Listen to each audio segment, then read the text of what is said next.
This is Margaret in Windsor. Uh, I wanted to make this video, and I'm going to try to get to the point real quick and not try to give background and elaborate, because I've put it on former videos, a lot of this, and Facebook, etc., and I've certainly turned it over to the media since early 1970s, and about mind control and patterns. It's an invisible weapon, so if it wasn't done in patterns, how would you know? I do want to reiterate here that psychiatrists have to know. They don't even entertain mind control, which is so ludicrous in itself. It's being blamed on mental illness, which is sick and a joke. Victim of mind control to be misdiagnosed and given psychotic drugs is one of the most horrendous crimes that can be done and allowed to go on. And that's where everything's going, to background checks, which can be falsified, because programming a person has been going on a long, long time. You can Google it, MK Ultra, or just Google mind control, and there's other agencies doing this, but the ones that I'm talking about done in patterns, I want to address right at the moment, and I'm going to make it swift here if I can, without too much background on it. The media said this morning, how did that happen? That Southwest landed on at the wrong airport, and I think, if I'm correct, it was supposed to land at Branson. I'm not sure.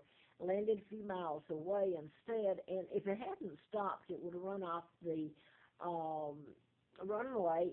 I think there was a drop or something. It would just have dropped off, and a lot of people have been injured. So I want to go back to how it's done, and I've told the media, I've told it all.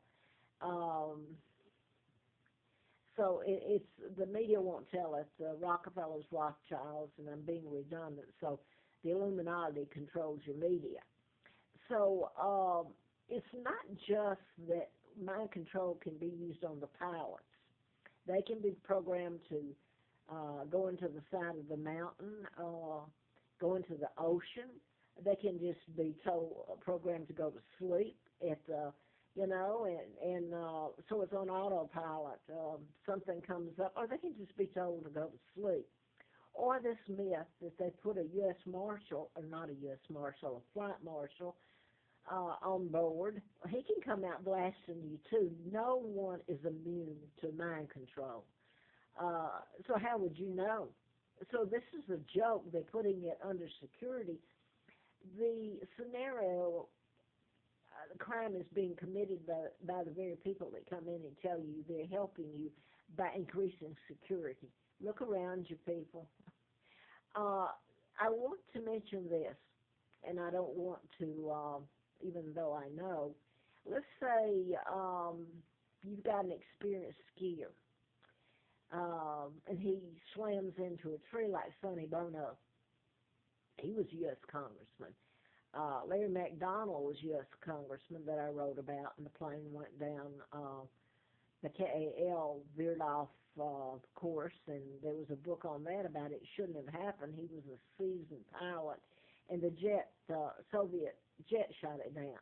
Well, I'd written about Larry McDonald, congressman, doctor, written about Larry McDonald's, people at the hospital, his hospital, who were murdered. Jean Strokerman was shot on Christmas Eve, and she was working for a psychiatrist, Hardiman. Then there was Warren and Rosina Matthews, forensic pathologist at Piedmont Hospital, Larry McDonald's hospital, who were gunned down because they knew how deaths were made to appear of natural cause. Now, I'm going to try to make this quick. I found out about my kidnapping and being given the name of Peggy Ann Dempsey, Meredith Childers, twin, when I was dumped in Moulton, Alabama, Lawrence County. So you can look at the Lawrence and see how many times it's been used in the patterns, too, to kill. But it was like a pigsty. The woman, Lina Dempsey, the mother, had the children twins out of wedlock, and she had killed them. So I was put there and given that identity. Now I'm going to go back to my father. I found out in '83 after I had entered into the campaign to replace Dr. Larry McDonald, Congressman, flown to Larry Flint's, who he was shot in Lawrenceville, Georgia, by a person programmed to shoot him. So I was flown out there, and later I started finding out my name and my kidnapping. And, of course, if you perceive yourself to be this, this, and this, someone can call you crazy. Well, I don't perceive to be, I am. And there's plenty of proof and all that. But this whole thing has been patterned after anything you say or do. If the right people want to do it, they can lock you up and feed you psychotic drugs, and this is on your background check, and that's a bunch of baloney, your background check. Sooner or later, everybody can be locked up and hemmed in. Okay, so that I veered off here, I want to go back to my kidnapping. I found out that my Uncle George, who became George the Sixth, who is the illegal monarch, his daughter is Elizabeth, illegal, and so is Charles and William and her heirs are all illegal. My dad was illegally taken down. He was married to Claudia Ruth O'Keefe Windsor from Madison, Wisconsin, the sister of artist Georgia O'Keefe. Now, then history would tell you that my father married Spy. They do call her Spy. I've had that. Wallace Simpson married an imposter, not my father. History would tell you all the books and the movie that was made by Madonna, The Duke and Duchess of Windsor. That's a total lie, a takedown of my father, and an imposter married Wallace Simpson. So my uncle, the Rothschilds, Rockefellers, the Kennedys, Joe Kennedy was ambassador to England and helped in my kidnapping, and Roosevelt was his buddy, President Roosevelt, and he appointed him ambassador. So you've got the Rockefellers and all these people with so much power.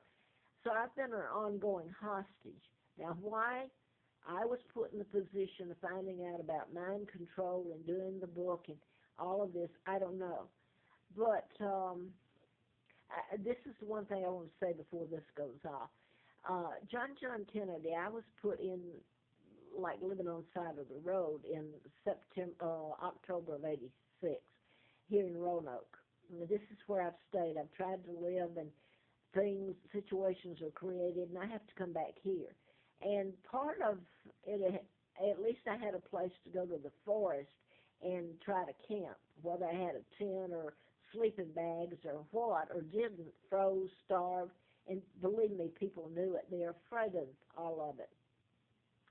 But to make it, and I'm going to stop on this, I started living up there just to keep myself off the road and have a place to go to sleep at night, even snakes and bears or whatever, or people. I have to say, well, I'm not going to say that. I'm just going to do this. I had starved and frozen, and I think that this was spring of '93 or '94. It was before the new trail came up. So you had to come up the old trail from Mountain Pass Road, and you would go up 1.5 miles, and it's kind of steep there at the end. It's not an easy climb. But they were still using it, so it was even '93, I think that was it. But I was standing there after a winter, and I guess it was late spring perhaps, and I had frozen and starved and backpack and not proper shoes or clothing to try to give you the gist of it, how cold and how I starved, and then the hot sun and no water. And anyway, I looked down the trail, and the guy came up. There was two of them, and I said, "You look like John Kennedy." And he says, "Well, I am." I thought he was kidding me, and I know now that he wasn't. He was John Kennedy, and that was his best friend that was with him. And I started telling him, I said, "Well, I didn't believe he was John Kennedy." And evidently, let me say this, he and his buddy had specifically gotten on a plane, came to Roanoke, and I suppose got a buddy or a taxi to bring them out to the mountain pass, came up the trail 1.5 miles, and John Kennedy